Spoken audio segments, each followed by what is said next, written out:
We are live. We are live. Welcome to College Football's Peek Around the Corner with your host, Greg Pflugar. We cover everything in college football because we love everything in college football. And if you do as well, please subscribe to our channel. Smash the like button if you like our content.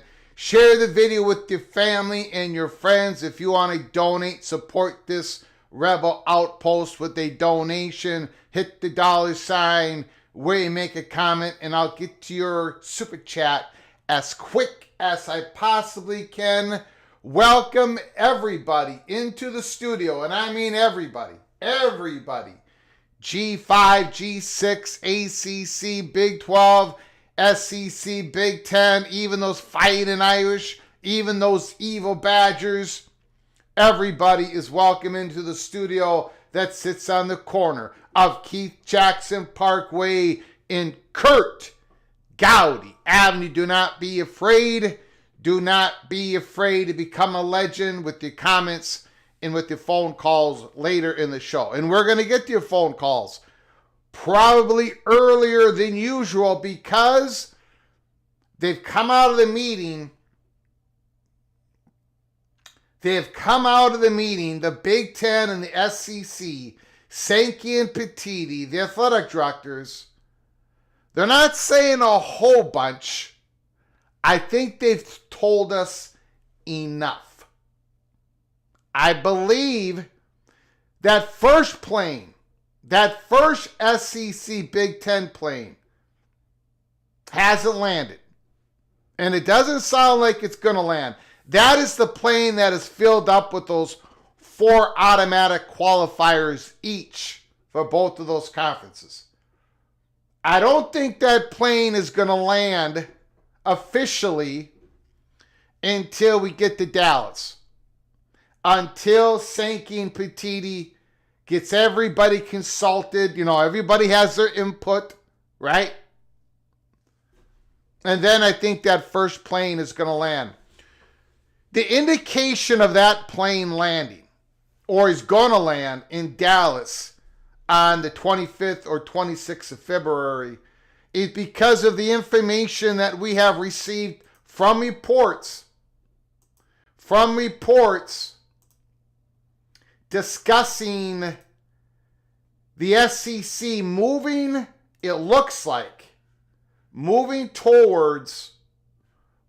forwards with the 9 conference games, going from 8 to 9. Now that is not official.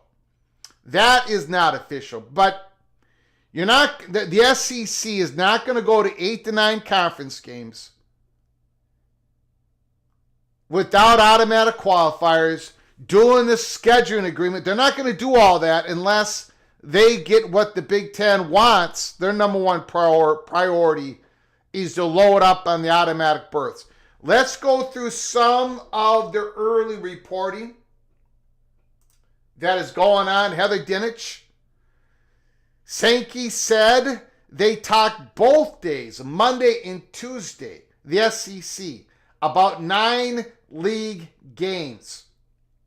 It's an important part of the conversation, but no decision yet. Sankey said there's a lot of interest in 9 games.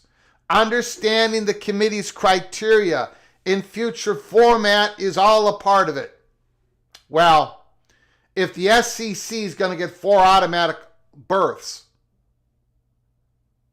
9 conference games, more losses, less subjectivity coming out from the committee is no longer all that scary anymore, right? I think, again, no one has come out and said this in public. We're going to keep going through the reports of this early afternoon. But if you read between the lines, I think we're all reading the same book. It sounds like the SEC is gathering more interest in the 9 conference games because the conference is going to be protected from those extra losses in a couple of different ways. Ross Dellinger, SEC athletic directors and coaches did discuss the potential to move into 9 conference games both Monday and Tuesday. SEC Commissioner Greg Sankey says they have not made a decision, but it does sound like several people in the room at first against 9 games are rethinking their positions. And who knows, maybe this gets even towards bowl games eligibility. Maybe a 5-7, maybe they change it all. Maybe a 5-7 SEC team can be tied to a 5-7 Big Ten team and play at the Minneapolis Park and Rec, whatever that new bowl game will be. Who knows? Maybe there's going to be some more protections in there for all of these extra losses that are going to come with the SEC. And by the way, extra losses in the Big Ten, because if they get this scheduling agreement together between the Big Ten and the SEC, the Big Ten schools are going to be averaging a little bit more losses every single year. I think we are all of us are reading from the same book. We're singing from the same songbook. I think we're all heading towards the automatic berths, the protections. Most Big Ten and SEC athletic directors filtering out of the joint meeting declined comment on specifics around a future playoff format. but several of them expressed the expectation that the playoff will expand beyond 12 teams. Yeah, so we're going to 14, or we're skipping 14 and we're going to 16. But either way, we are expanding the playoffs. And as I said last night on a live show, there is more oxygen in the room to go to 16. And by the way, I have learned, I don't know if was it Bruce Feldman?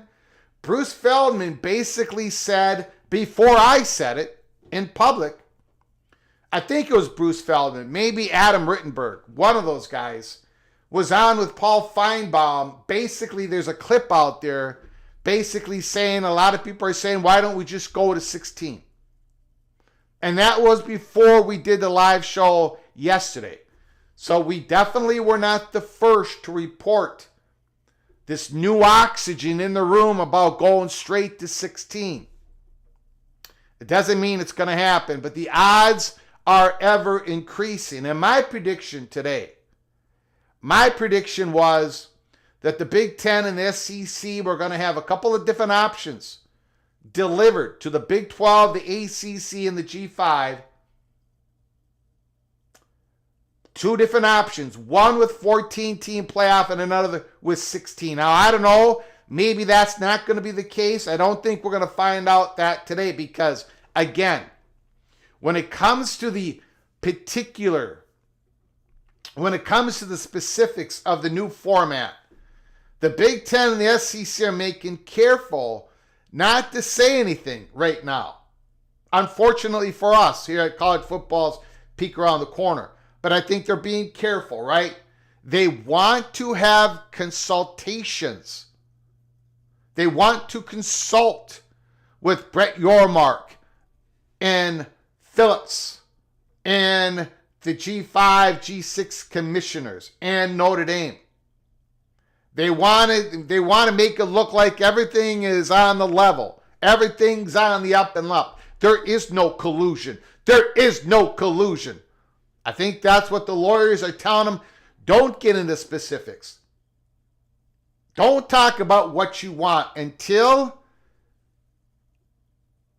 Sankey and Petiti goes up in front of Yormark and Phillips and says, we got option A, and maybe it's just one option. I don't think so. I think there's going to be option A and option B, and they're both going to favor the Big Ten and the SEC in one way or the other.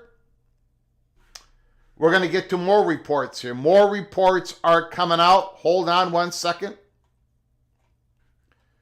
Hold on one second. Keep your head on a swivel. Send me the reports. Send me the reports on my DM on X. Again, Ross Dellinger. SEC Commissioner Greg Sankey declines to discuss particulars around any future playoff format starting in 26, citing the fact that the SEC and the Big Ten first owe the other commissioners their thoughts before sharing publicly. Again, Sankey and Petiti with their team of lawyers, right? Try not to be not to try to become vulnerable to the collusion. Saying we're going to talk to the ACC. We're going to talk to the Big 12 before we talk to you reporters. Before we talk to you. But you know, I know, we all know that they have some particulars. They want the Big 10 wants 4 automatic berths. The SEC wants protections in other ways. And now it's just a prediction of mine. It's just a guess. But I think they're going to offer more than one option. But both options are going to be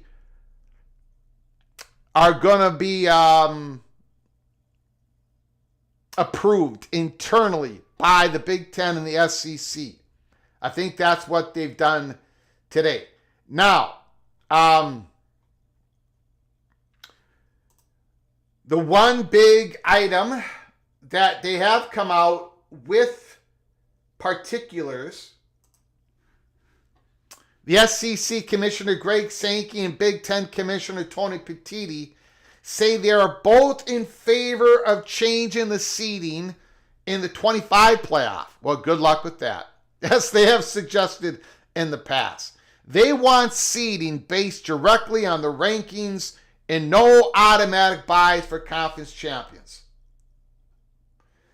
Now, as Ross Dellinger said, the Big 12 and the ACC commissioners have come out publicly against the change. So I don't think they're going to get that change for 25. But for 26, you better believe that while there's going to be protections, the top 5 ranked conference champions are all going to get an automatic berth, all the way up to 2031. That's locked in. But conference champions getting an automatic bye, I don't think it's going to happen. Now, the question is, are we going to have any buys at all for 2026? Are we going straight to 16? Or are we going to make a pit stop at 14? That is a big question, and it doesn't look like Sankey and Petitti are going to give us their thoughts on that until they talk with the ACC and the Big 12. Again, I happen to think, just me, just my speculation, I happen to think there's going to be an option for both sitting in their pockets for 14 and 16 to deliver to the ACC and the Big 12. Greg Sankey, how charming of him. How giving is Greg Sankey. I'm thinking about the rest of college sports when making decisions.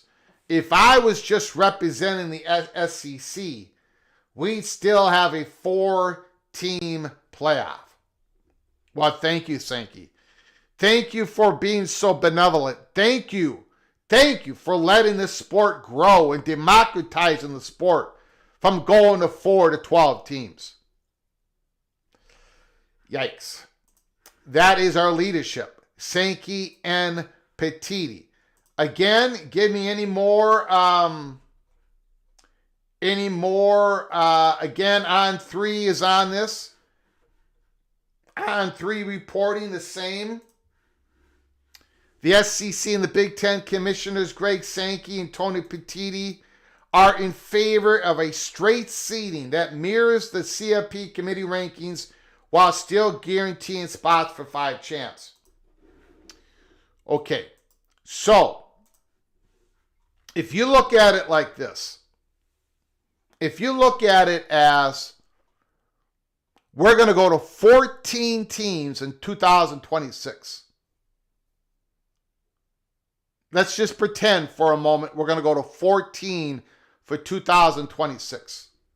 The top 2 ranked teams in the college football playoff committee are going to get the first round buys. The top 5 ranked conference champions are going to automatically get put in.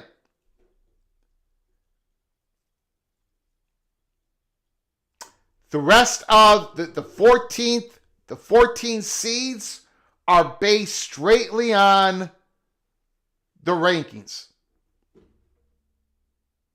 So you might have a G5 team that's ranked 21st in the country, but they're going to get that 14th spot. Okay? You might have the top 2 teams in the country.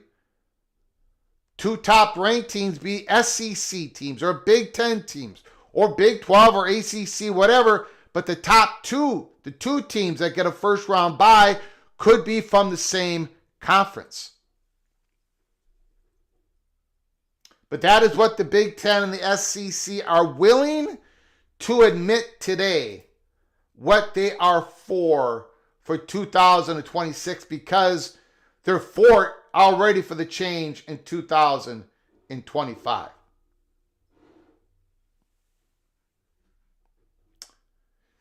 Ryan Thomas, conference champs deserve a home game.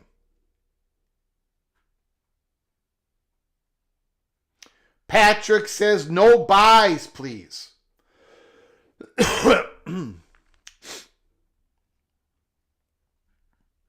I'm in a good mood because BYU plucked the Jayhawks by 35 last night. Did you see that the Gophers beat UCLA in basketball? I don't know what the hell's going on. Minnesota went down to Los Angeles and beat USC on the road, and then they played UCLA on the road, and they, just like in football, they swept the Los Angeles schools. I don't know what's going on. Big Ten, Minnesota Golden Gopher basketball, who were dead last in the conference, is suddenly like, they're 6-9 in the conference, and they're favored in the next 3 games. It's absolutely wild. I don't know what's going on. Ryan Thomas, thank you for the super chat. Breaking news. The Big Ten will require Minnesota to change its mascot, the Baby Badger, and put Ryan Willie and Jeff Olson in charge of athletics. That ain't going to happen. That's not going to happen. We have the axe. Who owns the axe makes the rules, and Minnesota has it. Thank you, Ryan Thomas. Thank you for your generosity. I do appreciate it so very much. So very much. Ricky Tungate, thank you for the super chat. Mr. Hoosier, I do appreciate your generosity helping us keep the lights on. A lot of people don't want the automatic buys anymore. They don't want buys. It sounds like more and more people want to go to 16, have 8 home games at the campus or wherever the home team decides they want to put the game in. It doesn't have to be at their regular season stadium, but most of the time it will be. A lot of college football fans are coming around to 16 with no buys, 8 home games, and then the quarterfinals are going to have the big New Year's 6 bowl games and the semifinals, and then, of course, the championship game. But I was a little bit surprised. Rock and Rant, SEC and the Big Ten. We have consulted and have 2 options for all of you. Would you rather be shot or stabbed in the back or in the front? Who cares either way? We're dead.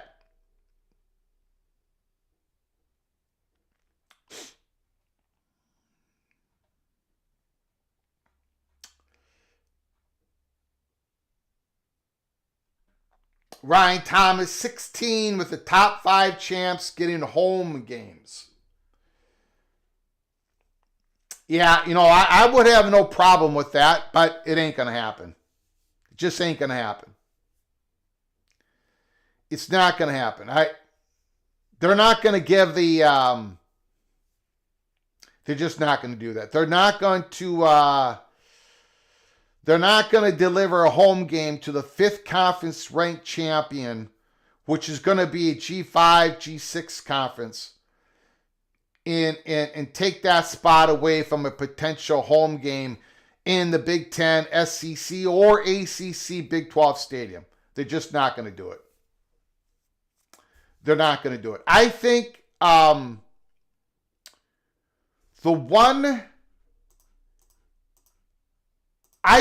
even though we haven't gotten particulars on most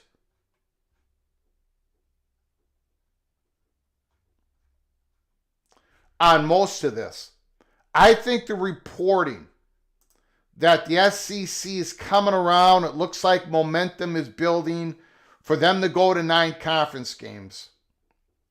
I think that's an indication that all those planes are going to land, all of them.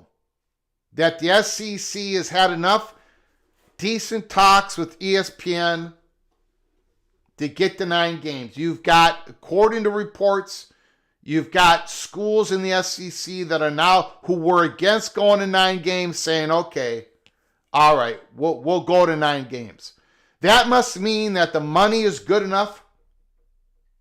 That must mean they know they're going to get protected when it comes to the playoffs, because there's going to be automatic berths for the SEC, probably 4.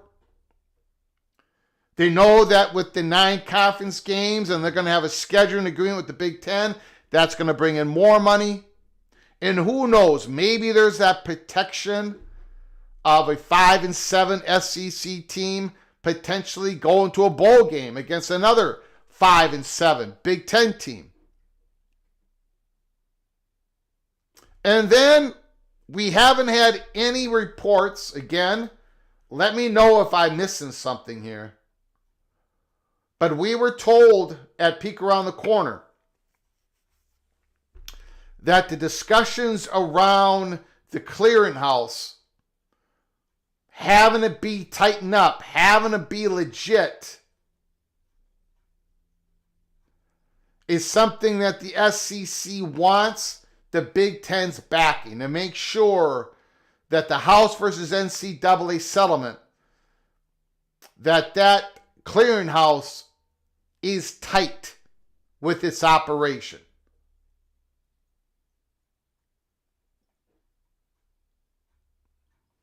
Now, we haven't gotten any reports on that so far. We're going to open up the phone lines. We're going to open it up, let you guys give us a call. Let me know what you think. Not a whole lot of reporting. I think probably more is going to trickle out as we stay live here. Again, thank you for joining us. College football's Peek Around the Corner.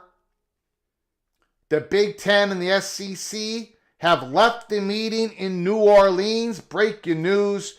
Breaking news. Give us a call. 763-260-1333.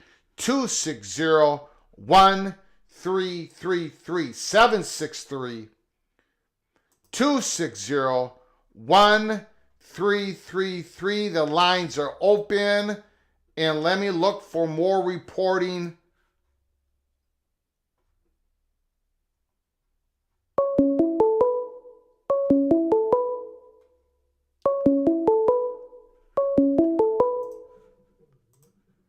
Call from Ryan Thomas. Ryan Thomas, before we get to you, just one moment, please. One moment. We did get a small report on the fake and injuries proposal from AFCA. Greg Sankey says that the Rules Committee expected to take up the proposal next week, should wait to make a decision until April or June to explore other options, but he's not against the proposal. Go ahead, Ryan Thomas. What are you thinking here? What is going on? Well, one of my big concerns, I think this will go to 16 because it'll get those 4 bids the Big Ten wants, and probably give Sankey the opportunity to get 5 or 6 teams. And yeah. I think that's what I think that that's probably going to happen, and there will be no buys. I don't think that's going to be an issue. One of the concerns that I have, and I think if we're going to take this consultation stuff seriously, which who knows? I mean, that's like me asking you if you want cheese on your burger, you saying no, and me putting that on there anyway. But one of the things I think that Yormark and Phillips have to absolutely go to the mat on is getting a home game for the top 4 conference champions. I get on the G5 is probably not going to happen. But the reason why is if the Big Ten and the SEC do a scheduling agreement, meaning that they have 9 games, in years that a Big Ten school has 5 home conference games, they're probably going to play a road SEC game, right? So they're going to have 5 home games and 5 road games, and vice versa, right? When they have 4 Big Ten home games, we'll have 1 SEC home game. Which means that basically they've got 5 home games and 5 road games. I don't think, especially in Big Ten country, and because of the economic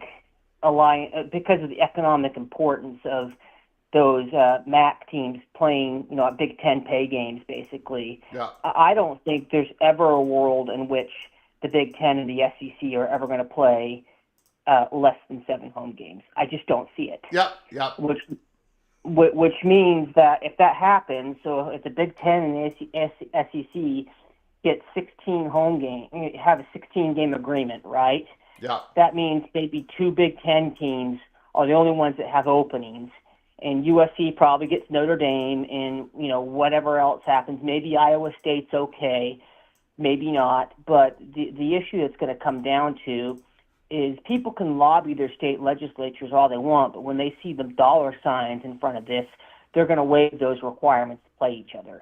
And I think what that does is that's going to force the Big 12 and the ACC will have to do the same thing as a scheduling agreement with each other to do that. And you've already seen it with the bias of the committee last year. You already saw it. You saw the way that BYU and Arizona State were absolutely screwed by the committee all year long.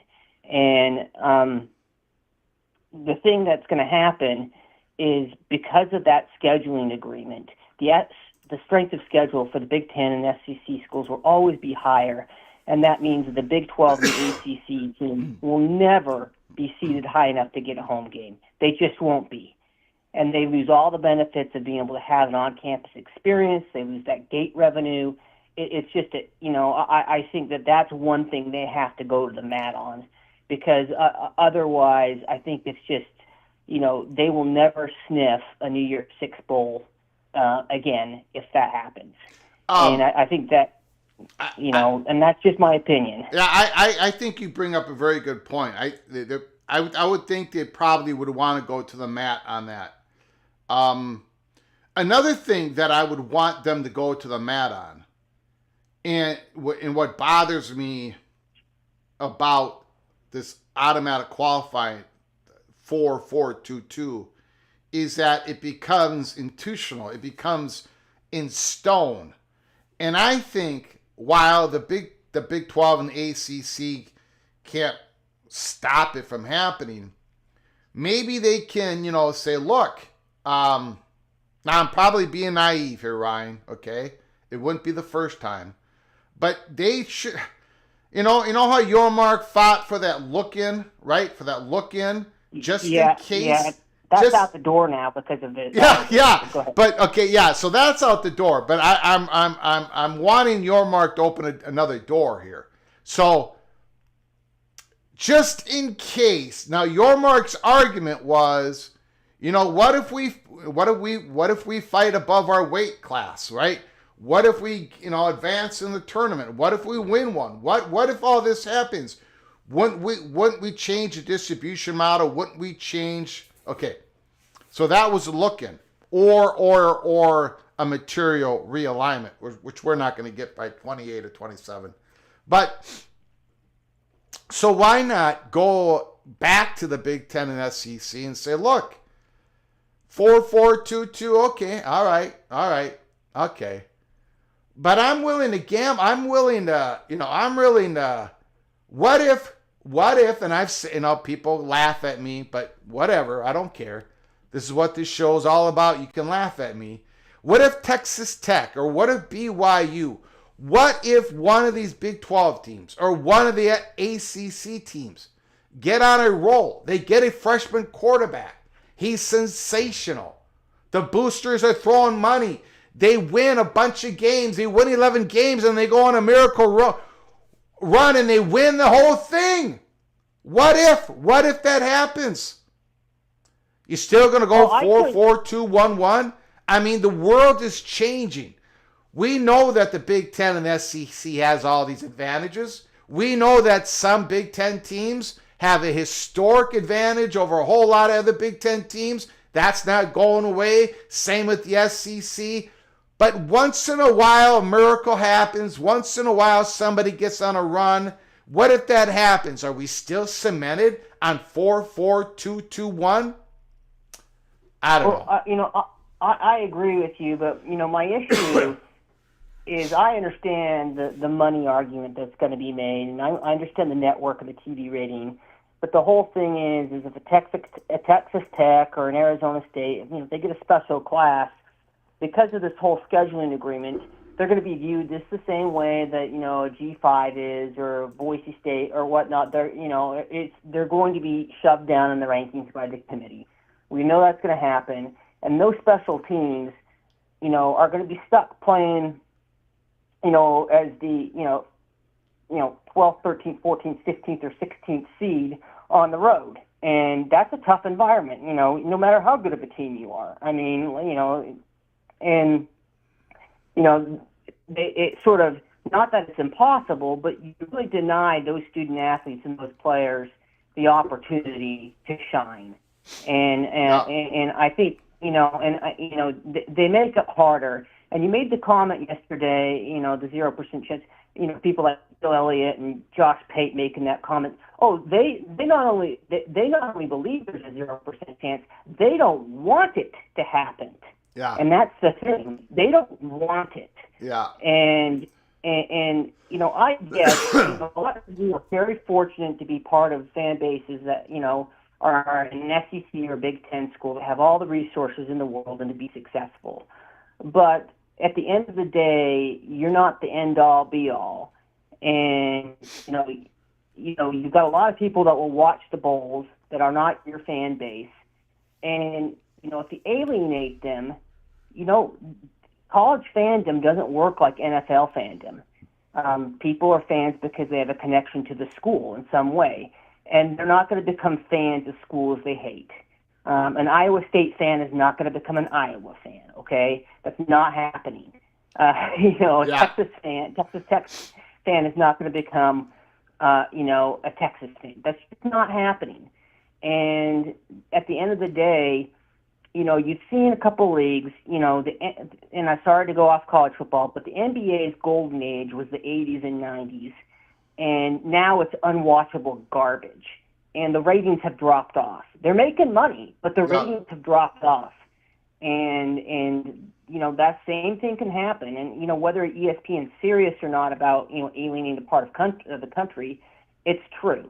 And, the whole thing is at some point, you're getting enough money already as it is from having a Big Ten SEC scheduling arrangement. You're getting enough money from, the arrangement that you have with your TV networks. At some point,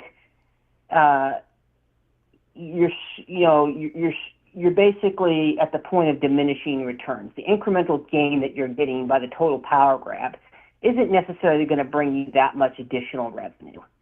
And it ends up actually costing the value of the sport, and it's destroying the things like the pageantry and the competition and everything like that. And it's a concerning thing to me. And there will be lawsuits. I guarantee you there will be. And people will be unhappy, and that's going to cost money. And, at some point, I don't trust Greg Sankey to ever do the right thing. I think he's the slimiest person out there. I don't necessarily trust Petiti, but I think Petiti has to have, he's got some more. Yes, because I will say, and you could probably confirm me on this, but I will say the Big Ten does care very much what happens to those MAC schools, because there's a lot of connection and relationships between those schools and in the states, and the money and the local economy. And I think that he's not. I'm not saying they're the champion of the little guy, but they're at least a little bit more aware of the trickle-down effect of what goes on. Yeah. Sankey doesn't care whatsoever. And, in fact, if Sankey could get rid of the Big Ten, he would.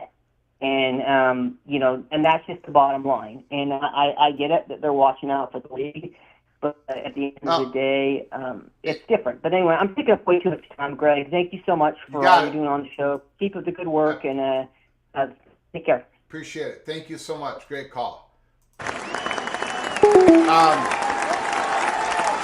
Again, it's a business, right? It's a business. Well, again,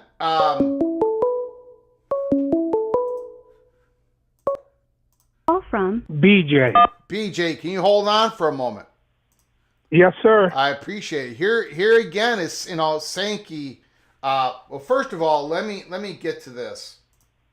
Ross Dellinger, while nothing was decided in meetings this week, the SEC and the Big Ten continue to deeply discuss an expanded multi-automatic qualifying format, with the SEC and Greg Sankey suggested today is closer than ever, perhaps, in moving to 9 conference games. That was the latest Ross Dellinger. So I think that moving to 9 games is an indication that all the planes are going to land for the SEC. Because the SEC's interest in going to 9 games would not be happening unless they were going to get all those automatic qualifier spots, and they weren't going to get a scheduling agreement, and there weren't going to be these protections for the SEC. But again, earlier, Ross Dellinger said, Greg Sankey, if I was just working for the SEC, if I was just only interested in the SEC and not of all college football, I would only have the playoffs as being 4. I think that is an unbelievably stupid statement, because it's best for the SEC that it's a 12-team playoff more than a 4-team playoff. It's you want to talk business. It's better for the SEC for there to be a bigger expanded playoffs for their own institutions and for the institutions that they play against. The democratization of the sport, the more interest that is going around here. I mean, if we did not have an expanded playoffs this year, we would have been left out of a lot of incredible stories out there. That doesn't help the SEC. Limiting the college football world doesn't help the SEC. It doesn't, business-wise or anything else. I don't know. I'm incredibly not impressed with Patiti or Sankey, and I haven't been for a very long time. BJ, thanks for your patience.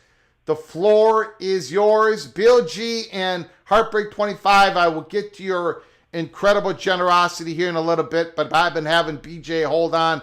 BJ, go ahead, sir. If you can get them out the way, Greg. No, go ahead. Go ahead. Go ahead. Oh, sweet. As always, appreciate for letting me speak on your platform.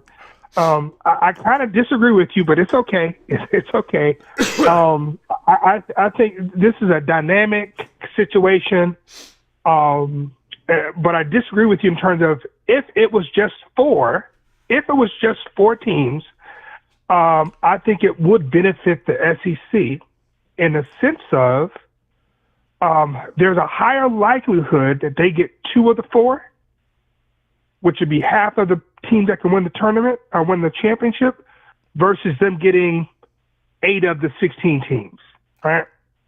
And so from that perspective, and that's a power move. It has nothing to do with money. Well, but we're talking business. I said if it's about business, and it is. Correct.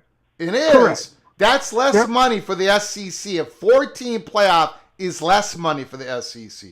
It's less exposure for SEC teams. It's less for again. I think there is. I think there is growth potential for the SEC more in a more democratized sport than just a sport of the elites of 20 teams, of 12 teams. I mean, people are looking at this like a game of Risk. It's not a zero-sum game. You can grow the money. You can grow the sport for the G5s, for the Big Ten, for the SEC. All of it can grow. The democratization of the playoffs has only helped this sport. It hasn't hurt this sport. And because it's helped the sport, it's helped the SEC. That would be my argument. I agree with you but I was just trying to give an alternate positioning of how it can help. Because check this out, Greg. I agree with you. Money is a thing. And I think what people are failing to realize, it's so easy to complain, right? But what people are failing to realize, both Brett Yormark and Jim Phillips voluntarily agreed to the split last year. Yep. So if you are a Florida State fan, ACC fan, Big 12 fan, Kansas State fan, your issue should be with your commissioner. Yep. It shouldn't be with Greg Sankey. It shouldn't be with Patiti, because guess what? They're not paid to make sure the Big 12 and the ACC eats. From a fan perspective, we like it, but that's not their job, right? Now, do I think it's hurting the sport? Depends on how you look at it. I think ultimately, and you've kind of known my position for a long time, Greg. I think what's going to happen is the same way ESPN shortchanged the Pac-12 and didn't offer them the money that they wanted, right? But then turned around and gave higher annual percentages to the four corner schools, and everybody in the Pac-12 got more money except for Washington State and Oregon State. I think that was planned, right? The ESPN and Fox had a hybrid deal to keep the Pac-12 together, right, at a number less than what they're paying the teams now, but they chose not to. I foresee, and please call me out if this is wrong, but I will put my house on this, Greg. I think ESPN will shortchange the ACC. First, they're going to shortchange the Big 12 because their deal comes up first. I think what the Big 12 think it deserves, based off TV viewership, I think they won't get the number they are looking for. And I think at that moment in time, ESPN and Fox will completely pivot to this Power 2 setup. Is it the correct thing to do? Who knows? But these conferences are not just making these wide-ranging, transformative changes by themselves. There are media people, right, who kind of are shaping the way we will consume football post-2030. And either we can accept it and just enjoy it for what it is, or we can fight and complain, but it won't. I don't think it'll change anything. I think once the two conferences got together and formed their alliance, that told me everything I need to know about the future of the sport. Yeah. Nothing's going to happen. I'll say this, Greg, and I'll be quiet. Yeah. Nothing's going to get passed if it doesn't pass the smell test for Parity and the Big 12 or Big 10 or SANC and the SEC. I don't care how much you kick, holler, and debate, it won't happen. Yes, they have the power. They have the votes. And when they got the power, they were going to use it. They weren't going to just sit on it. But I still think you can disagree, even though they have the power. I tell you what, I don't lay down for any power. I speak my mind. I'm not going to, I understand the motivations. I understand why the Big Ten is doing this. I get it. It's the same motivation that the Big 12 and the ACC has to make sure there's separation between those two conferences and the G5, G6 conferences. I get it. Hey, Greg, but you're old enough. You're old enough to know that. Were you old enough to went through the transition from the ABA and the NBA? And how the technique that the NBA used to grab ABA teams and basically kill the league? Yeah, I was. Yes, and in fact, the first books I read in school was about the ABA, the NBA, Julius Erving, the Kentucky Colonels, the New Jersey Nets, and Irving going to the NBA to become a Philadelphia 76ers. I was engrossed in all of that. I do get it, yes. It feels very similar. Yeah.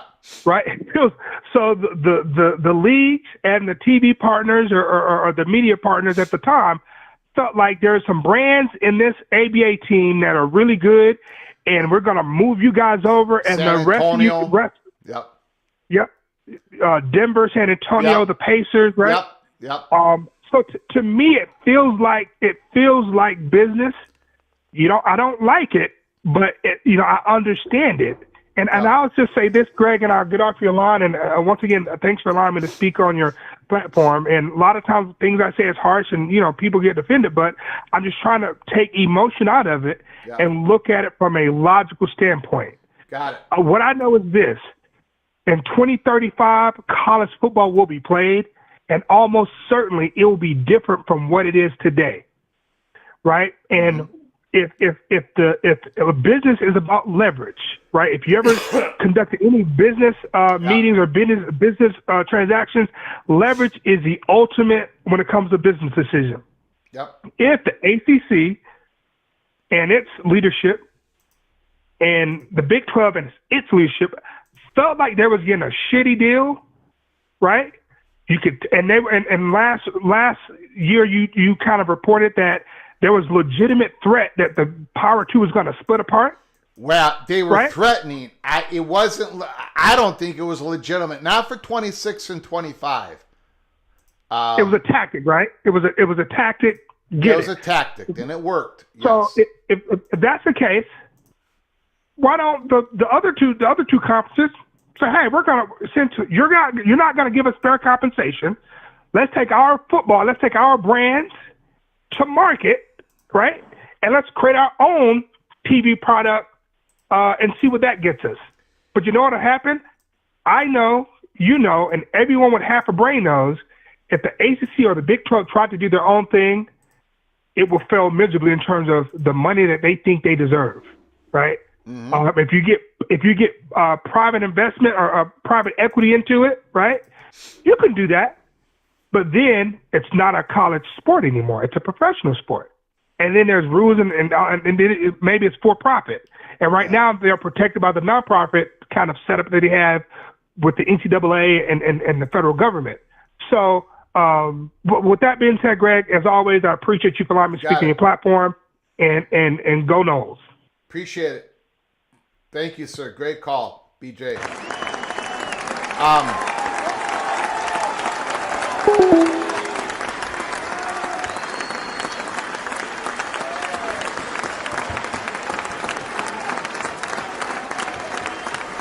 Let me get to the super chat here, and then I got to make a couple comments. Hold on, everybody. Hold on.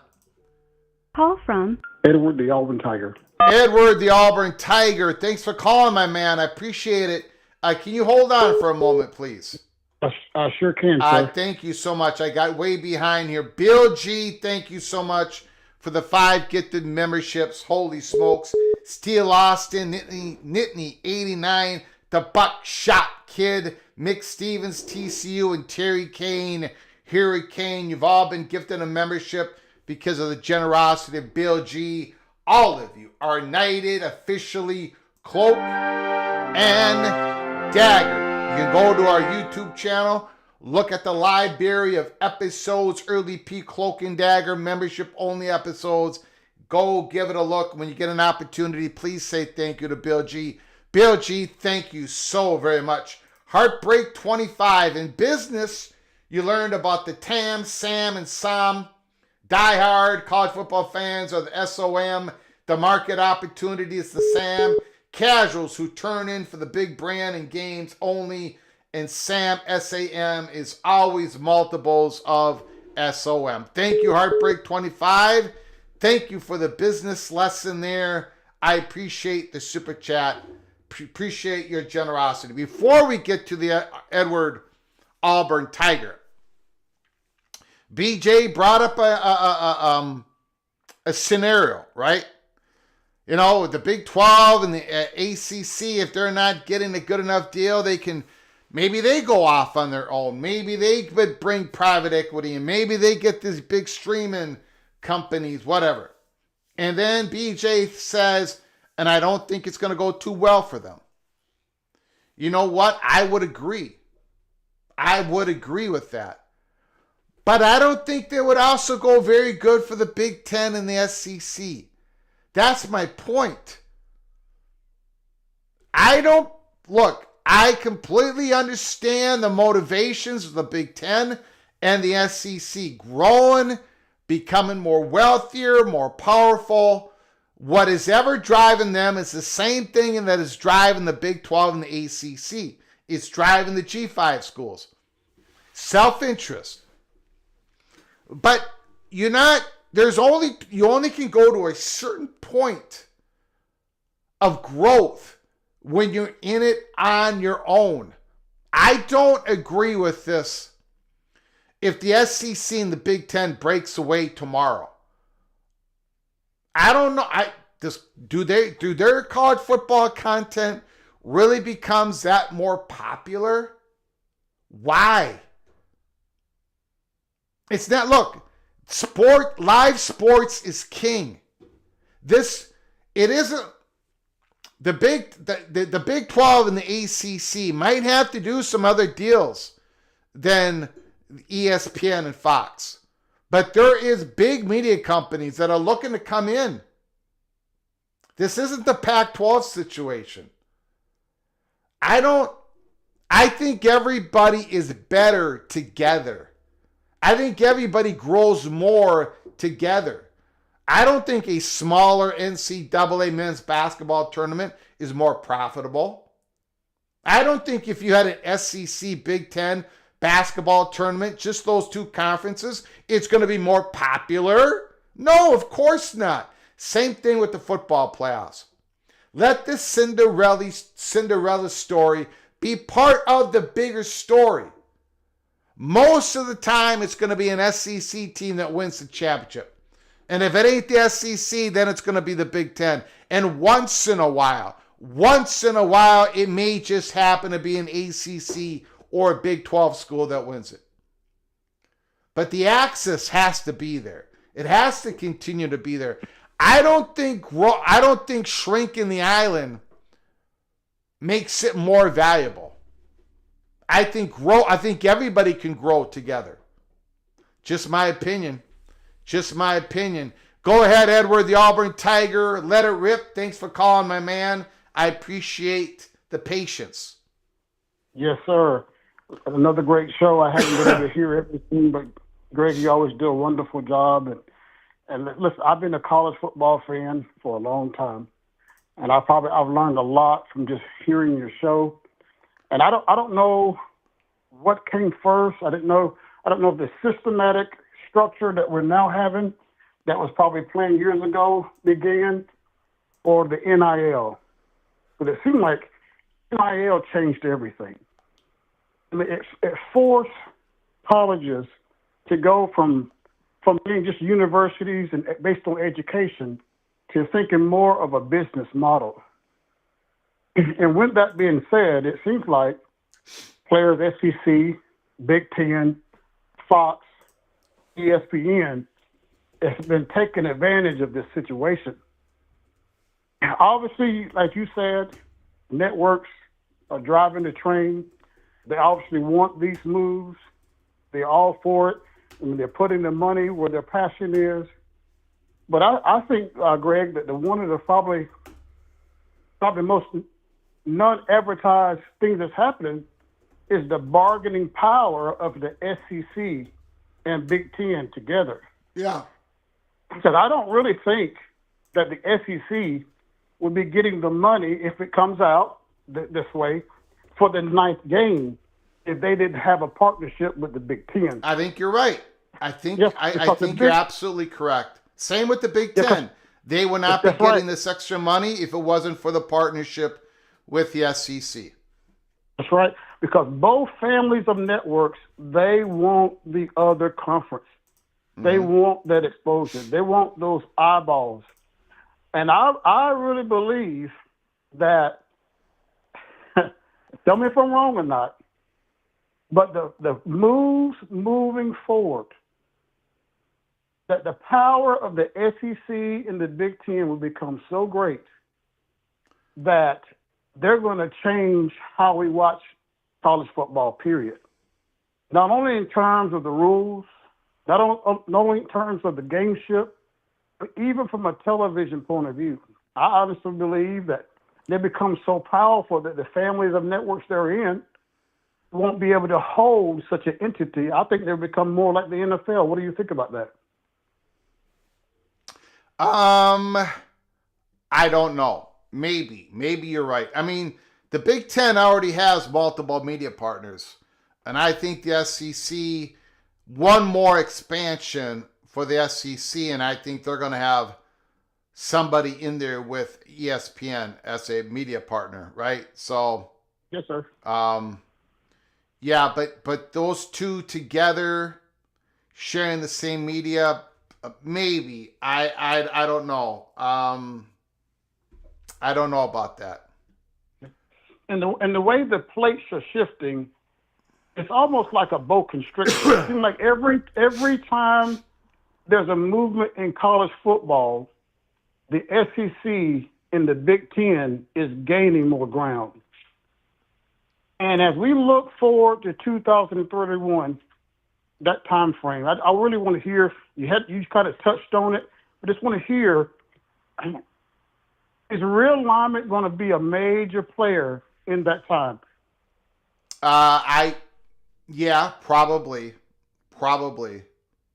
But again, yes, I don't think, I think there's going to be another wave of realignment.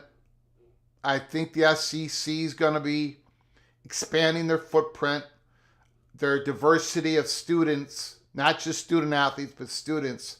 And I think they're going to go up in North Carolina and Virginia and that area. And the Big Ten's probably going to have one more wave of expansion. But I still, even though the Big Ten and the SEC are going to get more wealthier and powerful and all that, I still don't see an island. I mean, look, I get it. They can break away in 2031. But I don't see that being the right move. You know, there's only, and again, we just have to look back to last year. The SEC is the dominant football conference, and the Big Ten is second. And that might probably going to be true for quite a long time. But again, there's so many football players out there. There's so many opportunities out there. Like, it can't be just about the SEC and the Big Ten. There are great football players in the ACC and the Big 12, and they're never, and you know how it is across the country. There's all these different high schools, and kids are late bloomers. Some kids don't get the exposure. Some kids can't go to camp. They don't have the money to go to camp. They can't go to a Midwest camp. They can't go to a Georgia camp. So they don't get the exposure. So they have to go to a G5 school. And then they play great. And then they go in the portal and they get bigger opportunities. This is the great health of, this is where I want college football to be. I don't want this shrunken. I get it. Big Ten's powerful. The SEC powerful. Good. Congratulations. But beyond that, I think those two conferences are healthier when the other conferences are healthier. When a Western Michigan can pay their bills. When a Louisiana Monroe can pay their bills. When a Marshall can pay their bills. I want them to have access for that one non-conference game against an Auburn. I want that access for a UMass to be able to play a Penn State once in a while. I want them to get that $2 million, $3 million check. I want them to have access to the playoffs because I want that health at the bottom, not just at the top. Auburn is going to be Auburn for the next 100 years. Auburn is going to have a gigantic athletic department. It's huge. It's massive. It's important to the people of Alabama. I'm not worried about Auburn. I want Jacksonville State to be able to pay its bills so that quarterback at Jacksonville State, when he lights it up, when he has that opportunity to play, Auburn can look at Jacksonville State and say, look at that kid, man. Look at that kid. Let's give him an opportunity to play for mighty Auburn in the SEC. That's what I want for the future. Go ahead, sir. I'll let you finish up. And I feel like most fans do, but this is the problem that we have with Greg. The networks and the advertisers want what we're having now, where we're going. They're wanting their money. They're wanting guarantees on the money and the investments they're making.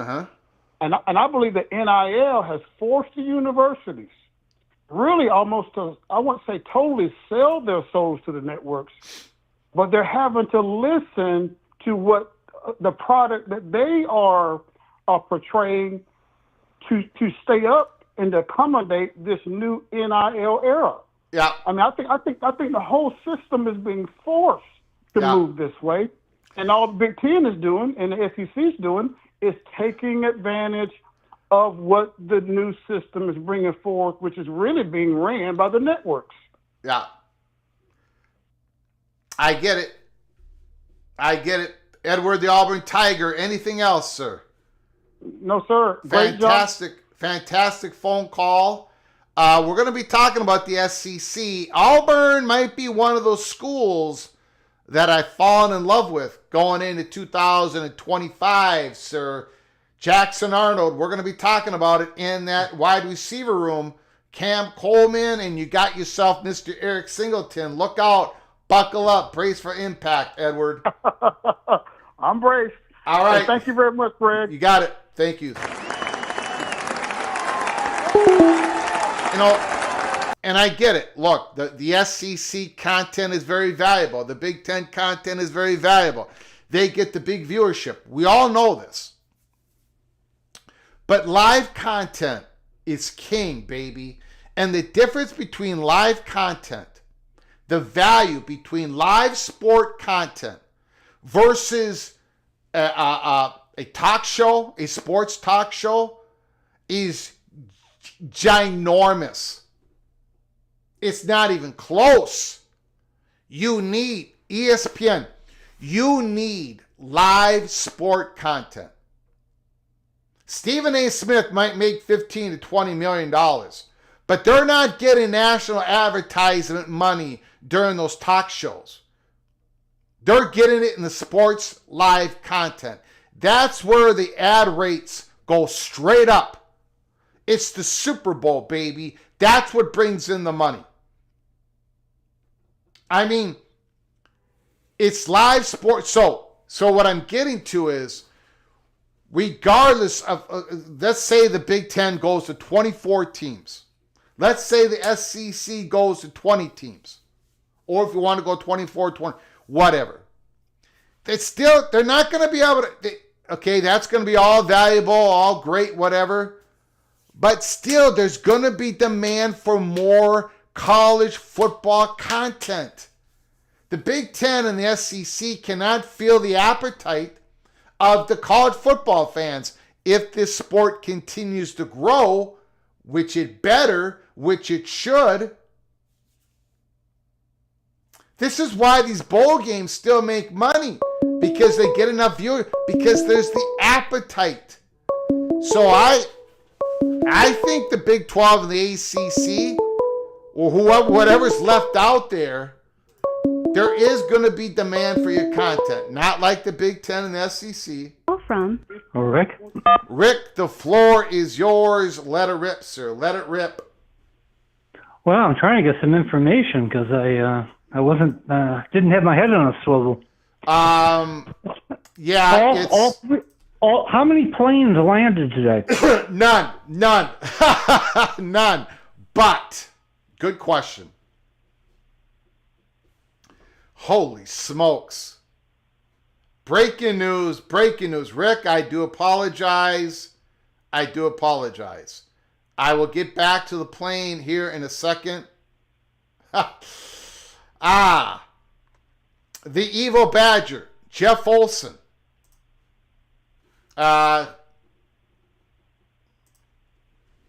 Wisconsin and Luke Fickell have agreed to a contract extension that keeps them through the 2032 season the school has announced. What? What are you talking about? Oh my God!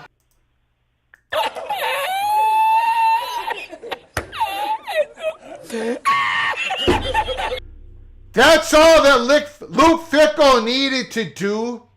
Those 2 seasons that he's had at Wisconsin, he gets a contract extension to keep him to 2032. I speak. Look, Rick, I apologize. Give me one more minute here. I speak for every single Golden Gopher fan. Every single Golden Gopher fan in which we are enjoying the Axe. It's in Minneapolis, baby. Thank you, Wisconsin. Thank you very much. Hallelujah.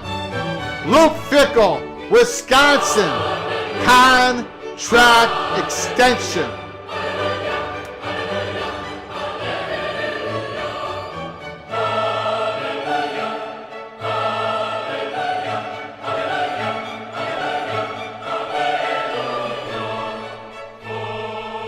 Holy smokes. Rick, again, I apologize.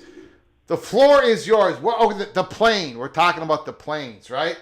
Yeah, none. You say none of the planes have landed. None of them has landed, but according to reports, the SEC is moving ever closer to agreement, an internal agreement. It looks like it's going forward to 9 conference games. They're going to go to 9 conference games. That is that second plane, right? So what I think that's an indication of, Rick, and most of this is speculation on my part, but I think that's an indication that second airplane is circling the airport.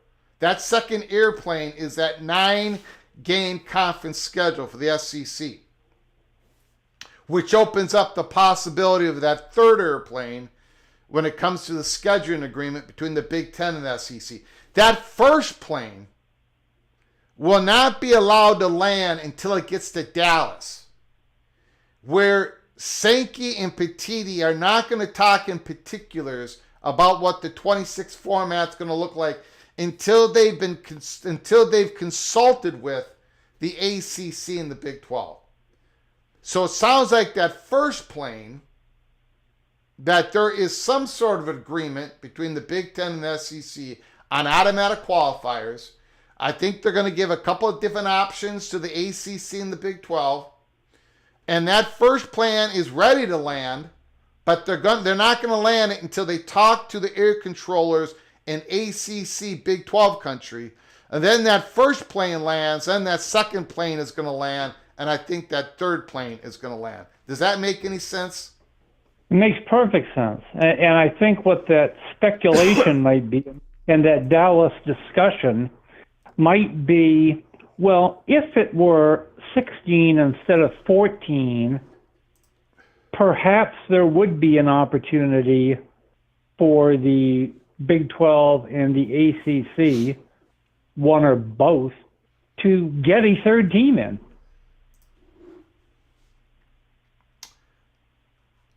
In other words, you have with 16 teams.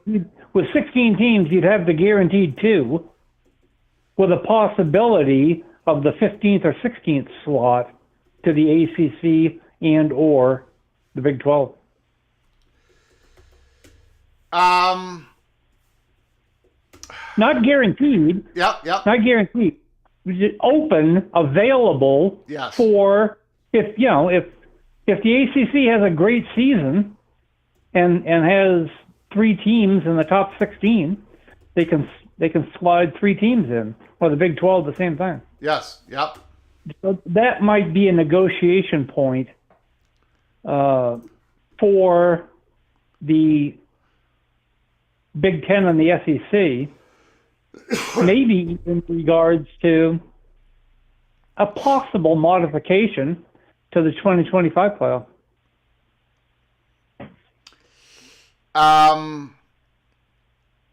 Yes. And that's purely speculation on my part. Yep.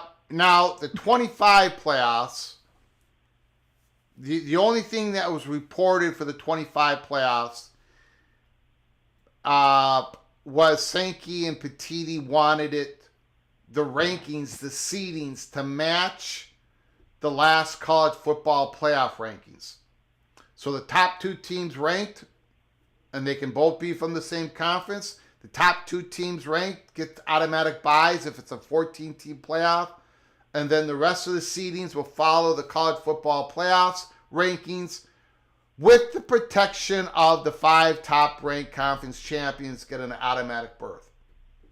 So that is what they want for 25. I don't think they're going to get it for 25, but they're saying that's what they want for 25. In regards to 26 going forward, they don't want to talk in particulars until they've consulted with the Big 12 and the ACC. Well, that just avoids the potential for a lawsuit. In other words, you can't be. Yep. They don't want to be accused of conspiring, the two of them,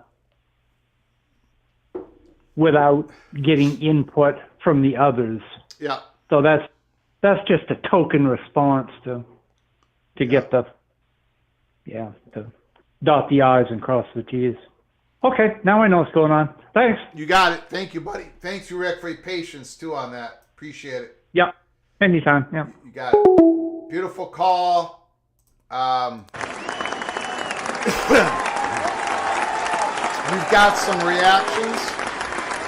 We've got some reactions coming from Badger fans here. We'll get to that in a moment. Replica, a member for 11 months. Mr. Longhorn himself. The Big Ten and the SEC continue to bleed the sport. The NFL's primary talent source, small schools, decline. The real end game for college football is the NFL getting involved. Probably a pretty wise point Replica just made. Thank you so much, Replica, for being a member of our YouTube channel for 11 months. Holy smokes. You are hereby officially knighted Mr. Longhorn, Cloak and Dagger. Cloak and Dagger. The evil Badger, Ryan Willie. The evil Badger is bleep. Super chat. Thank you for the super chat, Ryan Willie. I'm a little surprised. Now it's gotten more expensive to get rid of Luke Fickell after next year. And next year, the Wisconsin Badgers football schedule is rough. So if Wisconsin goes 5-7, boy, and then they're not going to pay out Fickell. Fickell is not leaving after next year with this contract extension. Wow, there is a lot of trust still with the Badgers leadership towards Mr. Luke Fickell. Man, very interesting. Very, very interesting. The phone lines are open. Give us a call, 763-260-1333. Now, Matt Rule, he got a contract extension, right? And Matt Rule and Luke Fickell, let me know if I'm wrong on this, but I believe Matt Rule and Luke Fickell have basically the same record after 2 years, right? I might be wrong on that. Call from Steele Austin. Steele Austin, thanks for calling. I appreciate it. The floor is yours, Greg. sir. Good to talk to you, Greg. Thanks for taking my call. You got it. Hey, I hear a lot of the concern over this news, and I know it gets a lot of people upset, that are on the outside looking in, and quite frankly, I'm a Utah Ute, so I'm right there with the group that's concerned on the outside looking in. But my take on the whole thing, Greg, is I want to watch the very best of college football. I love the sport, and I just don't. I'm not one that I don't enjoy watching Ohio State play a directional school or Alabama beat up on Chattanooga or anything like that. I want to see the best teams play the best teams and have a fair fight. Sure. So, from my perspective, I think it's good news that we're heading in this direction. I believe in the P2 breakaway. It makes the most sense to me, and I just don't think it can get here soon enough. And I know we're looking at 2031, and I read the tea leaves. I've heard what you kind of have heard and reported, and others, and I really think that they're going to expand the Big and the SEC out beyond 20 teams. I think there's a really good shot that my team will be included, especially if they go to 24, and that's what I'm thinking is going to happen, but who knows? Mm-hmm. But even if it doesn't happen, Greg, I'm of the opinion I would prefer a P2 league that is striving for parity. The money is equal amongst the teams for the most part. I get that there will always be the bigger market teams, just like there is in the NFL, but I just would rather have it be a fair fight. And, for all those that are listening that are part of the Big 12 or part of the ACC, it's never going to be fair if you're making half or less than half the amount of money that the big name schools are. It just won't. And I don't think it doesn't make sense. I'd rather see the Big 12, the ACC form a super league that's tier 2 and make it the best it can be. And I think that content will still be valuable and maybe not even close to as valuable as tier 1, but there's still value in that. But I don't know. That's my take. I just wanted to put that. No, out. I get it, and a lot of people agree with you. I happen not to agree. I happen to agree that it's a strong possibility of happening, but as a college football fan, I don't want any part of it. First of all, there is incredible disadvantages and advantages within the SEC and the Big Ten. My goodness. Sure. And it's been that way for 7 decades, and it's going to be that way for the next 7 decades. And I don't see why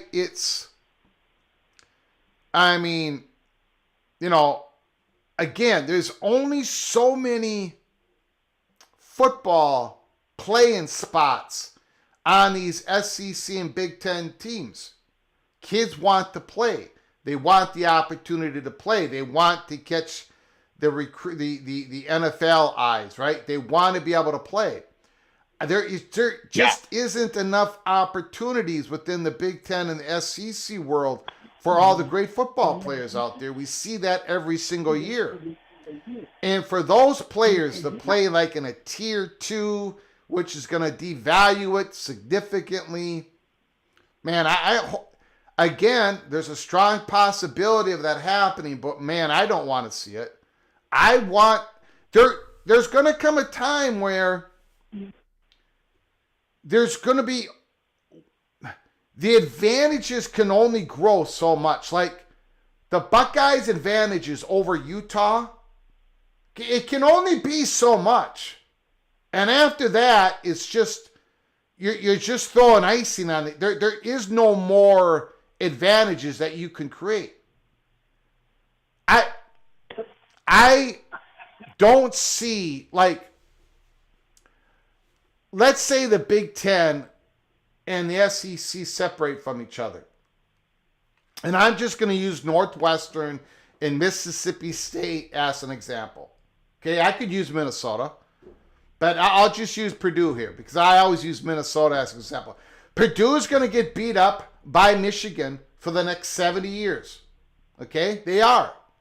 And guess what, ladies and gentlemen? Purdue's not going to get kicked out of the Big Ten. They're one of the original 6 schools. They're not going to get kicked out.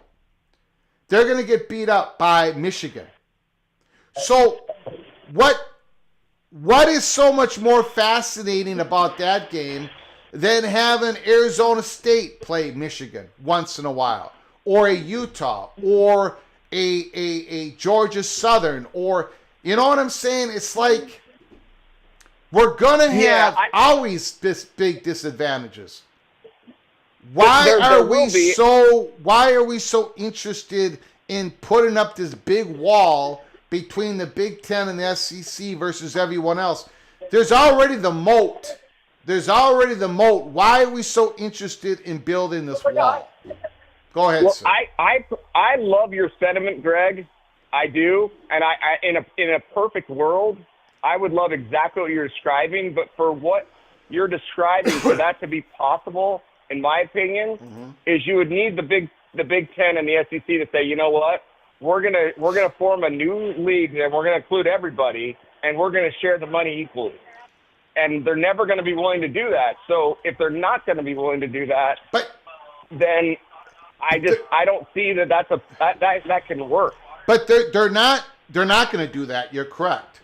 But they don't do that now. I mean, the Big Ten shares its media money, but everything else. I mean, Ohio State makes $100 million more than most of the Big Ten schools. And that's fine. They've earned that. That's their money. They have a big, strong fan base.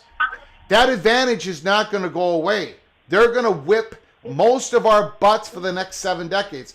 So why can't we have the Buckeyes whip on other teams outside the Big Ten's butts for the next 7 decades? Why? That's my point. My response to that, Greg, and the way I see it is everybody's like saying, hey, this is so great that NIL and the transfer portal has finally started to add a sense of parity to college football. Yep. And the truth of that is the parity that we're seeing, in my opinion, is really only within the Power Two. Now you're seeing teams that already have the money have the ability to be able to compete, and we're seeing P2 teams. We're seeing a lot more parity within that, and then we're seeing a lot more parity within the lower levels. But I don't see it crossing levels as much. I don't see it that way. Okay, and I'll just end it with this. I keep going. We've had 1 year. A lot of people agree with you, by the way, but I'm just saying we've had 1 year of the college football expanded playoffs. Arizona State, look at how much money they make in revenue versus the Texas Longhorns. Look at the difference between those athletic departments.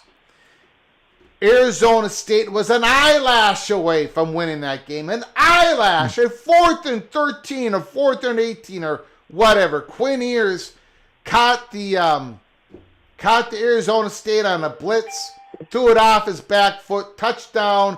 If that wouldn't have happened, the Arizona State would have beaten Texas in year 1 of the expanded playoffs, with Texas having all the advantages in the world. But guess what? This is college football. Yeah. And Cinderella can happen. It almost happened in year 1. It's going to happen in year 2 or year 3. So why don't we just let the possibility of that continue to happen? That's my point. And it's a great point, Greg, and I hear you. But my counter to that is, Arizona State was an eyelash away. Yeah. But it's one game. Sure. I could pick out a game. I could pick out one game like SMU, and they got completely, they didn't even show up in their playoff game, and sure, they didn't look like they belonged. I mean, you could pick out your outliers. I think on any given day, an NIU can rise up and beat a Notre Dame. Yeah. But I think when you're looking from a 50,000-foot level, it just is not a fair fight if you're trying to say, hey, all of these, 40 teams have $100 million, say, and the rest of them have, $40 million. Plus, add to that NIL. It's not a fair fight. Okay. And so when you look, and I'll get off so that other people can talk, but when you talk about like a Purdue or a Minnesota and getting beat up by the Ohio State, well, that's kind of how the NFL has been for years. Kansas City sucked for years. And then they finally get the right players, they get the right team, and a small market team like the Kansas City Chiefs can rise up and become a power. And that's possible in a P2 only league where a Purdue could one day, with the resources, build a roster and with the right leadership, the right coaching, become a great team. They don't always have to be the bottom barrel. Your explanation of a Purdue rising up for a particular year, that's my same explanation on a particular school outside the P2 to rise up. It's going to be more difficult for them because they're not going to have the media money that a Minnesota or Purdue is going to get. But still, they have advantages that Minnesota and Purdue doesn't have. Like Minnesota sponsors over, I don't know how many sports. I mean, Minnesota spends a lot of money on a lot of sports that other teams don't even have sports on. So, look, all I'm saying is you're talking to a Minnesota Golden Gopher guy who has seen his team get beat up over the last 6 decades and will continue to see it. And just because we build this wall between the Big Ten and the Big 12 and the ACC, that's not going to make it any easier for the Gophers to play against the Michigan, to play against Alabama. We are going to be David versus Goliath every time out there. That's fine. But I want other schools to have that same, that's fine. We're probably going to get beat up, but we might have an opportunity if everything aligns correctly. That's my maybe it's easier for me to see that because I'm a Golden Gopher fan of 56 years. I've seen the disadvantages. They're going to continue no matter what, if we build that wall or not. So why build the wall? That's my point. But go ahead, I'll let you finish up. I'll finish up so we can get off. But I will say, again, I'm a Utah Utes fan. We were stuck in the G5 years forever. Yeah. We didn't have the resources, and we were considered a basketball school for the longest time. And then we got the right coach, Urban Meyer, that came in, the right leadership, and the right focus from the alumni and the boosters. And it's been an uphill mountain to climb just to get to where we are today, where we're a respected program. But it was never the case, and we've had to work really hard to get where we are. I just think, I don't know, my personal opinion, I love grouping together the teams that are at least on a fair, equal playing field from a money standpoint. Otherwise, I don't think it's fair, and so that's what I look forward to. And that's why I get excited about this whole possibility of a P2 Super League, because it could be the most exciting matchup every single Saturday, and then culminating in the most exciting playoff that we've ever known. So anyway, I think the sport's never been better, Greg, and I'm excited about it. All right. Appreciate it, my man. A lot of people agree with you. Thank you, sir. You bet. Thanks, Greg. I will say this.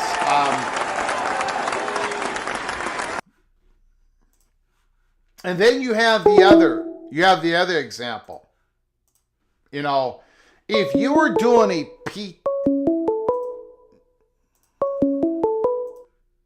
Call from Evo Badger. Evo Badger, thanks for calling. I appreciate it. I need one moment, though. I want to say something. Okay. I appreciate it. Now, if you were doing a P2, right, if you were separating even among the Big Ten and the SEC, you know what?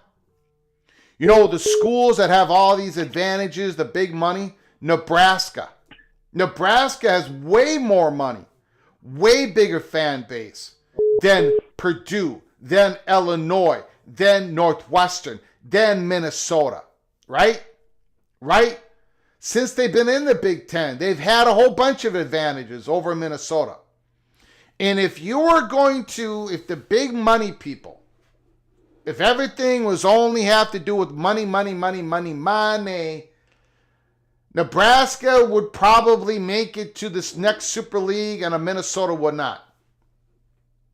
But Minnesota has been kicking the crap out of Nebraska. Okay? Literally, they've been kicking the crap out of Nebraska.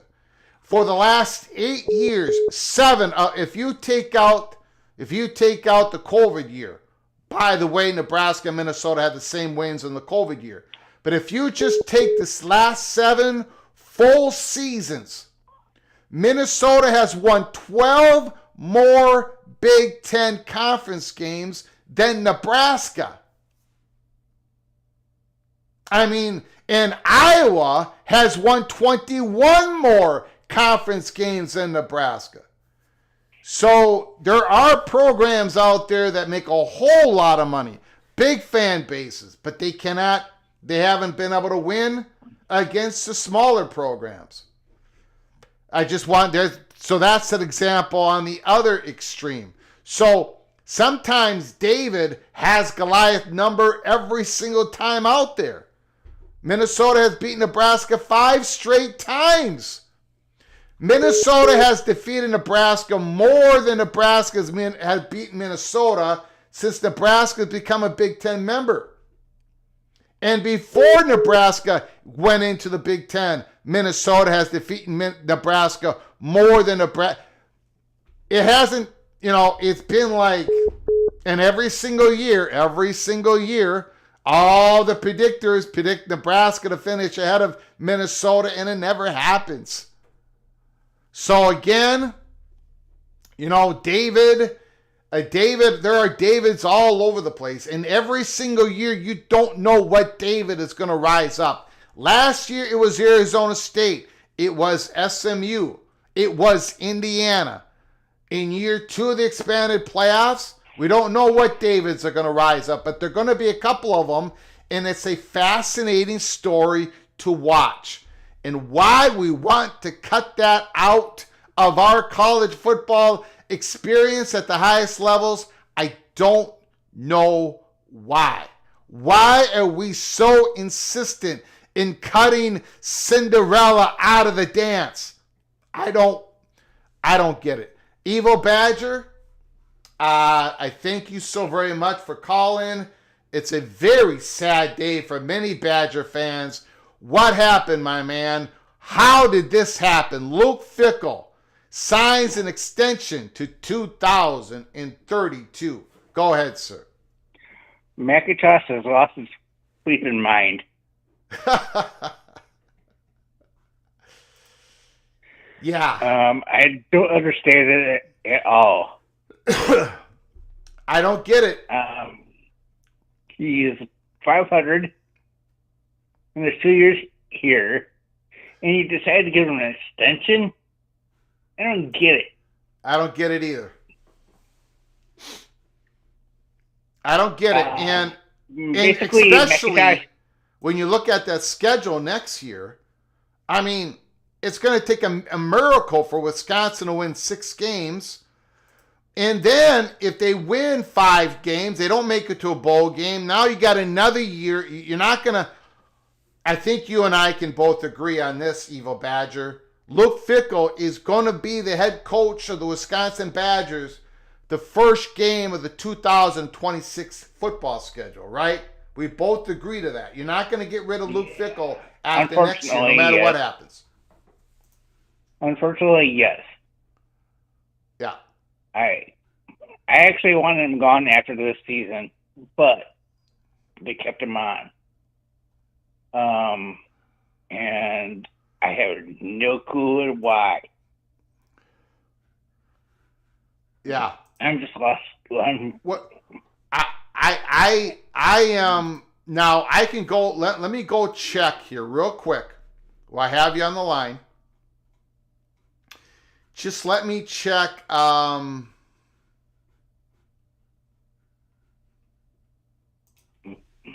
Just let me check.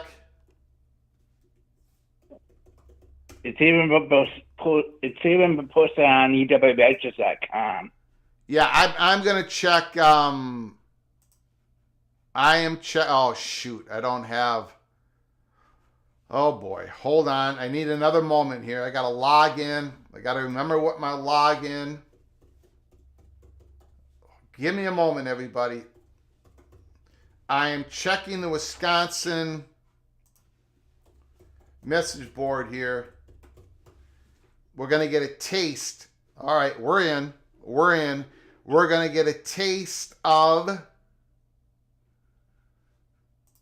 what the fans are thinking about this year.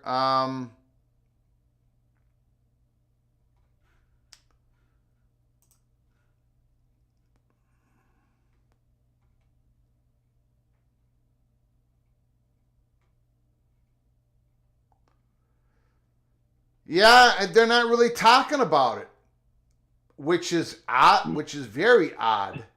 Maybe they haven't seen the news yet. Or maybe they knew this was going to happen. Boy, this is odd. What am I looking at? I didn't know until you were given the heads up by Jeff Olson. Yeah.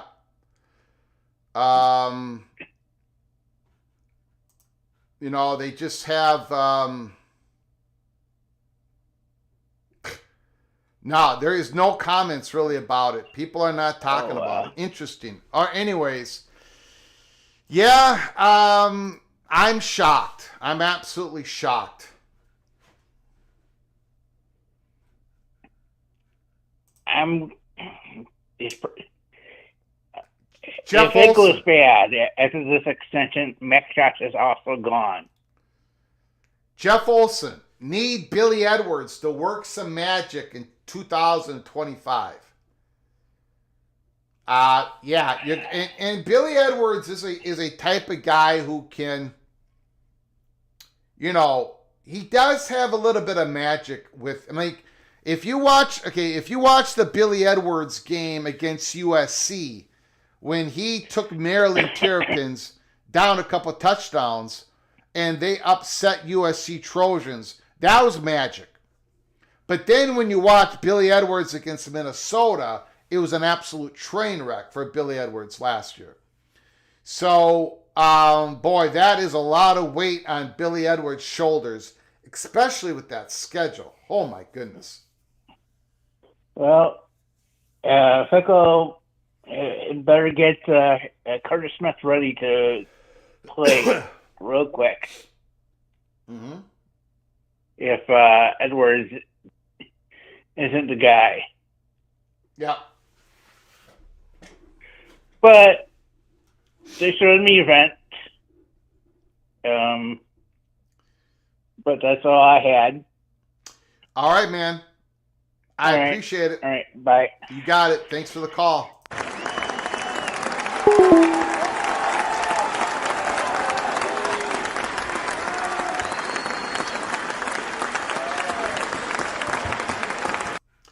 Larry the GM. Greg, I hear a lot of frustration from you.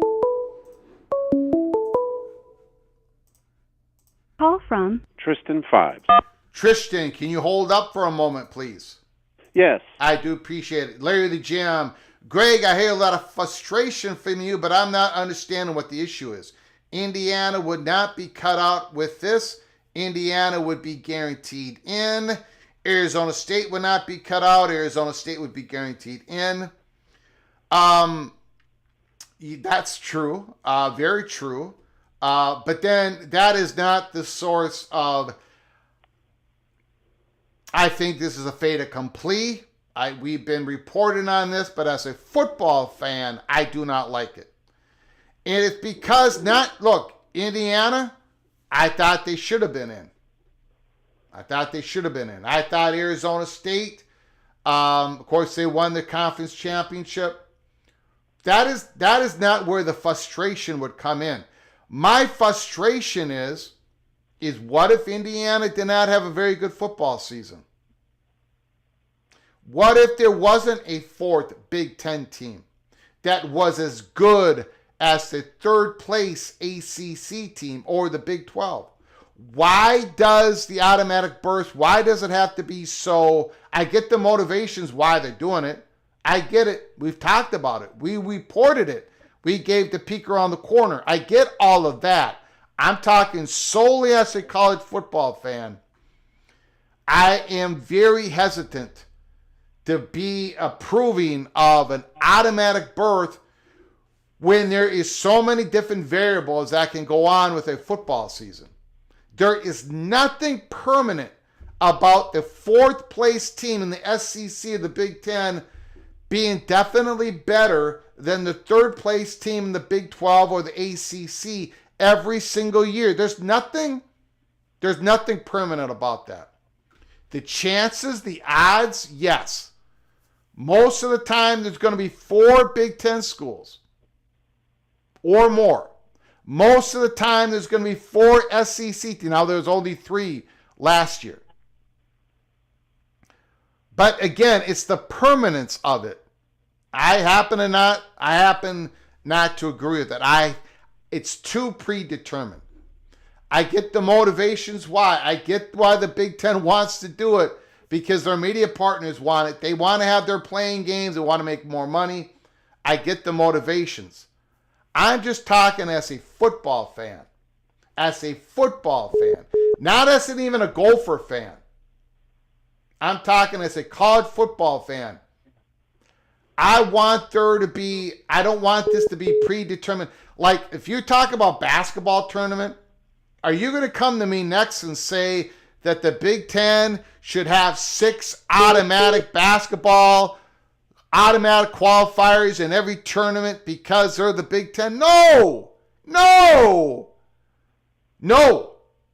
I mean, years ago, if we would have done this with the ACC, we've been giving them 7 automatic qualifiers, 8 out. Now what they got, 3 or 4 that can make the tournament? I don't like the permanence of it. I don't think you can get the toothpaste back in the tube. I want it like it. I loved the college football playoffs this year and next year. That is what I want. I'm going to lose. No question about it. We're going to expand to 14. We're going to go to 16. We're going to have automatic berths. 4 of them, 2 of them, 1 of them. I'm going to lose. In the end, I'm going to lose because I'm the mayor of Loserville City. But as a college football fan, I got to tell you, that's where my frustration is. Indiana, yeah, they were good enough. They didn't need an automatic berth. They were good enough. But if they weren't good enough, if they would have lost a couple more games, they still would have been the 4th place team in the Big Ten, and they shouldn't have made it. They should not have made it, not over a BYU. If Indiana had lost 2 other games, they would still be in the tournament and according to the 4 automatic berths, but they should not be in it. They should not be in it. Anyway, so that's why it's must. But I'm going to lose in the end. I know I'm going to lose what I want as a college football fan. I finally got what I wanted for 2024 and 25. So I get 2 years of what I've actually wanted for years. And I'm going to lose it real quick. Go ahead, caller. The floor is yours. Thank you for your patience. Hey, Greg. Thanks for taking my call. I'm sorry I didn't catch the very beginning. We're talking about the 4 AQs, and they're expanding the playoff to, is it going to be 14 or 16? Well, they haven't gone into particulars about any of that. They won't talk about it until they've consulted with the ACC and the Big 12 and Dallas. So there's a lot that we do not know. Though there's a couple things we did learn. One, according to athletic directors and the commissioner, Greg Sankey, the SEC is moving closer to having 9 conference games, which is an indication that I think we're going to get the automatic berths for each. We're going to get a scheduling agreement between the Big Ten and the SEC.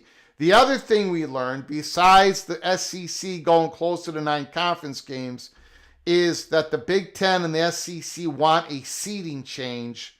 They want the seeds 1 through 14, 1 through 12 for 2025 even, for that to follow the college football playoff rankings, not to have the top 4 conference champions get an automatic bye. But that's what we've learned so far. Oh, okay. Yeah. Well, it's it's evolving on its way to 16. That's where this is all headed anyway. Yeah. I'm wondering, Greg, if this is part of the motivation here might be to apply the most pressure possible, especially to the ACC, to try and get someone to exit. Right. So look, we all know that the Big Ten is waiting for Notre Dame to come on, and we know that the SEC wants to get at North Carolina if they can. And I'm just can't help but wonder if this is something that the Big Ten and the SEC are doing together in an effort to go ahead and get the ACC to lose its top brands. And I don't know if this would have that effect or not, but I can't help but wonder if that's the case. Well, it's gonna, it's again. We're not gonna be able to put the toothpaste back in the tube, but this is gonna drive more incentive in the years ahead for the top brand ACC schools to say, look, we're second class citizens here. It's not that we have all. It's not just that we have all these economic and exposure disadvantages versus the SEC and the Big Ten. Now it's institutionalized. Now it's cemented. Now it's written into the playoff axis. Now we're definitely second-class citizens. No matter what they tell us, so we got to get out of here. I think you're right. I think this only drives the incentive for top brands to leave whenever they can. Right, and if there's a scheduling agreement on the horizon with that 9th SEC game, and they're going to start a scheduling agreement with the Big Ten, is it possible, Greg, that is an argument that the two conferences need to be the same size? Or would they be able to, do you think they'd be able to work out a scheduling agreement if the two conferences are different? I don't think they have to be the same size. I mean, you've got, I can see South Carolina not participating in every year because they play Clemson. Right. Same thing with Florida, maybe not participating every year because they have, another game in the state of Florida that's outside of their conference. So I don't think they need to be the same size. I know Minnesota plays Mississippi State in 2026 and in 2027.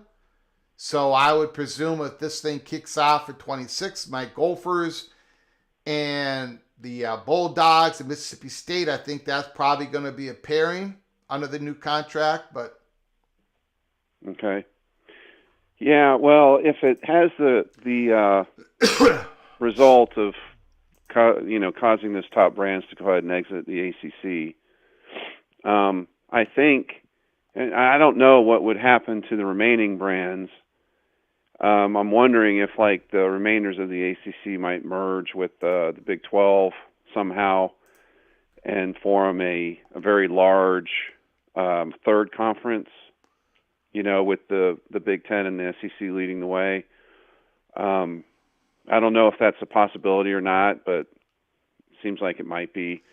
Or then again, they might just try and promote from some of the smaller conferences and backfill the ACC and try and prop it up as being equal to the Big 12.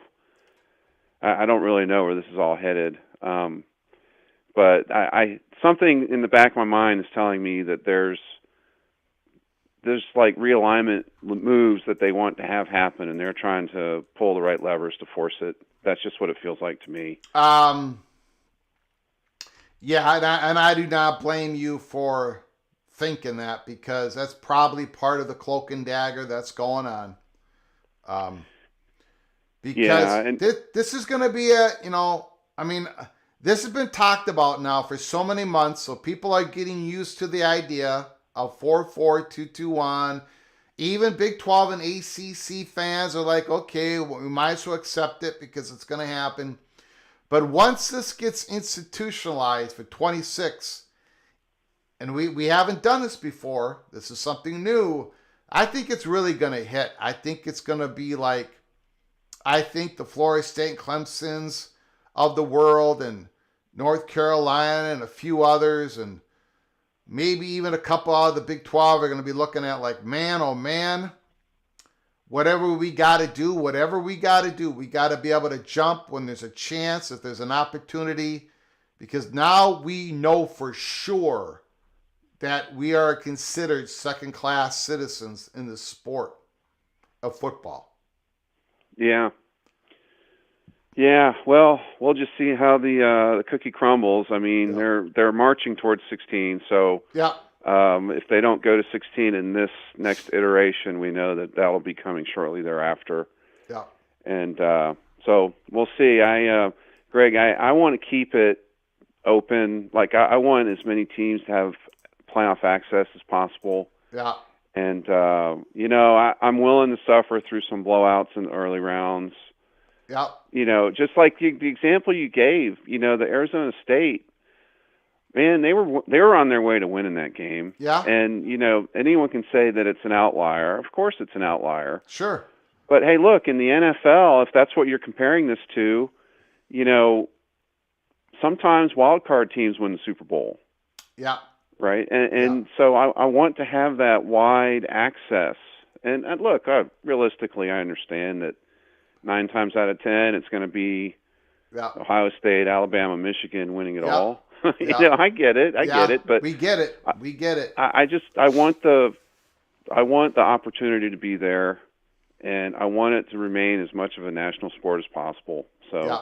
Exactly. Listen, I appreciate you taking my call, Greg. Keep up the good work, and I'll talk to you later. You got it. Appreciate it. All right. Bye-bye.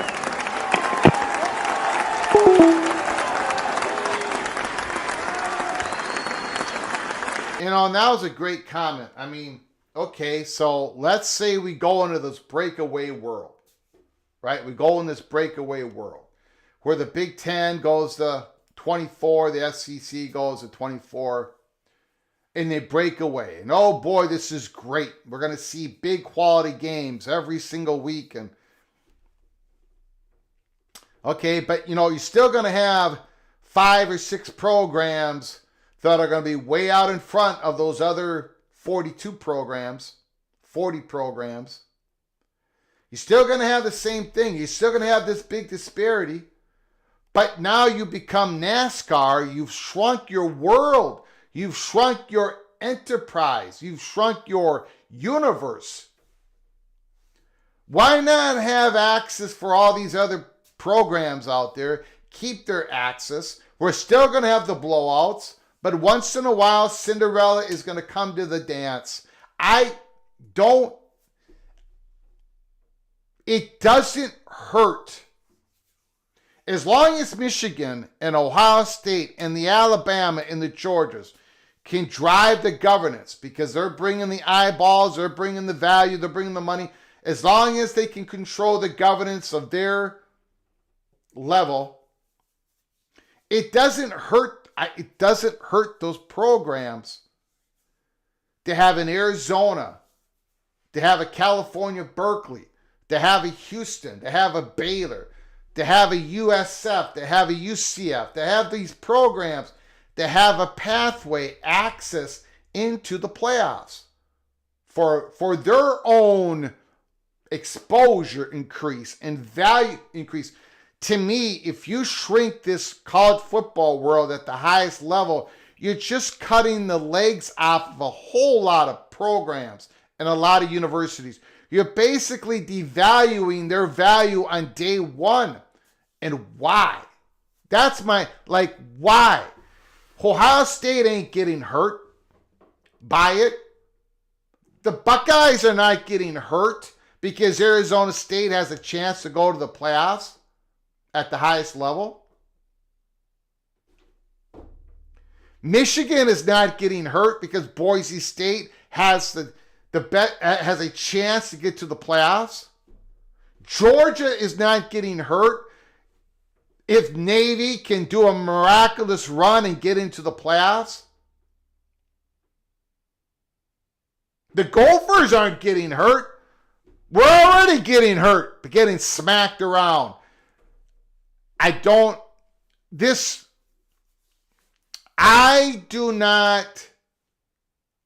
give all the credit in the world to the SEC. I do. And the Big Ten. I do. The Big Ten has made a bunch of really good decisions over the last 50 years. They have. They've earned the advantages that they are receiving. Some of it, they were born on third base. But some of it, they have earned. The Big Ten Network, the creation of that, took a lot of balls by Jim Delaney and the university presidents, and it worked.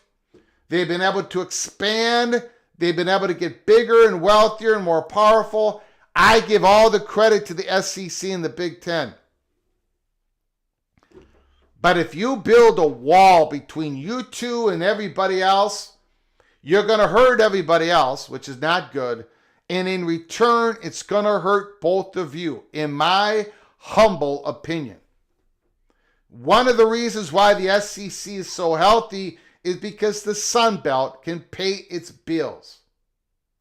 Conference USA right now can barely do it, but they can pay their bills. There's still incentive for FCS programs to move up to the G5. There's enough money there. There's enough interest there to keep these student athletes with all these opportunities. I don't want those opportunities to go away. Just for the Buckeyes to make $6.5 million more this year than they did last year, when they're already making $235 million a year? I don't know, guys. As a college football fan, I want this sport to keep growing. That means I want Auburn to make as much money as it possibly can, but that also means that I want the BYU Cougar fan base to enjoy the possibility of competing at the highest level. Same with Baylor. Same with Georgia State. I guess I'm just a naive, very old curmudgeon.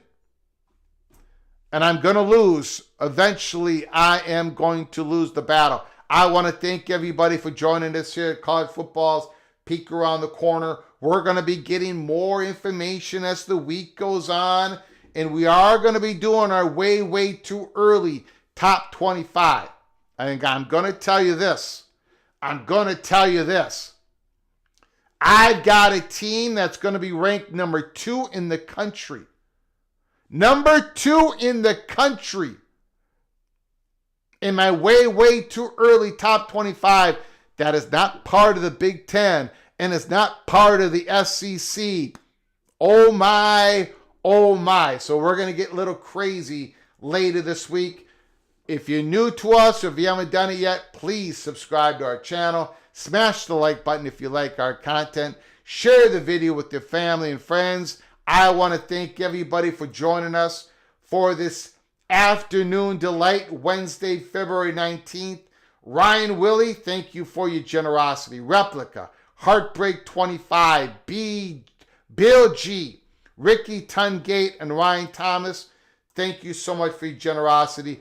Thank you guys for smashing that like button. I do appreciate it. Keep your head on a swivel. More news is coming. We're probably going to be doing some episodes for everybody to watch, some membership episodes. So keep your head on a swivel. Buckle up and brace for impact. Until next time, from all of us at PATC to all of you, please you all take great care of each other. Thank you so very much.